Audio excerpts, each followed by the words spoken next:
Hi students, so this week I want to talk a little bit about OSHA since we're doing an assignment regarding OSHA, okay?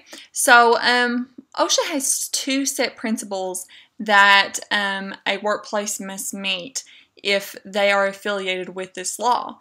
Okay, so the first set principle is setting standards and conducting workplace inspections to ensure that employers and employees are complying with the standards to provide a safe workplace.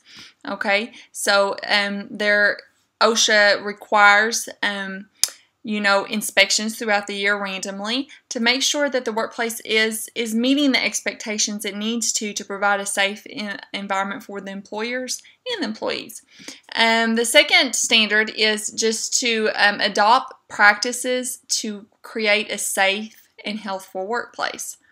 Okay, so they set usually certain practices that the facility must continue doing on a daily basis to make sure that they are being safe consistently throughout the week. Okay, so those standards are usually talked about with the employee once they are hired, so that they know what they have to do on a daily basis to keep things safe for them and for those that are around them. Okay, so inspections is number one, and the second one is creating rules to make a safe workplace daily, every day. Okay, because everyone wants to be in a safe workplace, right? That's our goal. Okay, the following things, facilities aren't covered by OSHA. So not every facility has OSHA law affiliated with them, and they don't have those standards they have to meet. Okay, so the first one is self-employed persons. People who have their own business are not required to have OSHA standards and OSHA inspections. Okay, the second one is farms. Farms where immediate members of the family are employed. So this is kind of also similar to the self-employed example. So any type of farms, a lot of people, especially in the Midwest areas, have farms and their families work on those farms, and that's pretty much, what they do in their job, and they grow things and sell it, or, whatever for their income. So those types of jobs, when you own your farm and your family works within the farm and things like that, they do not have to be a part of OSHA. Okay.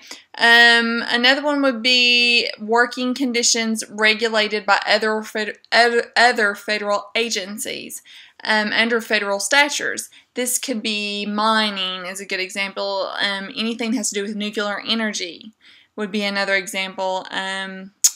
Segments of transportation industries are very common to not have OSHA set standards. Also, employees of state and local governments often do not have to be affiliated with OSHA standards. So there's some exemptions of workplaces that do not have to meet the OSHA standards. This doesn't necessarily mean that it's a bad business or a bad job to have. It's just that OSHA doesn't affiliate themselves with those types of positions. Okay, so I just kind of wanted to talk a little bit about what it is and what it's affiliated with, so that when you do your assignment this week, you kind of have a knowledge base of what it means and what companies and what jobs and stuff undertake the OSHA standards. Okay, so if you have any questions throughout the week, feel free to contact me. Thanks.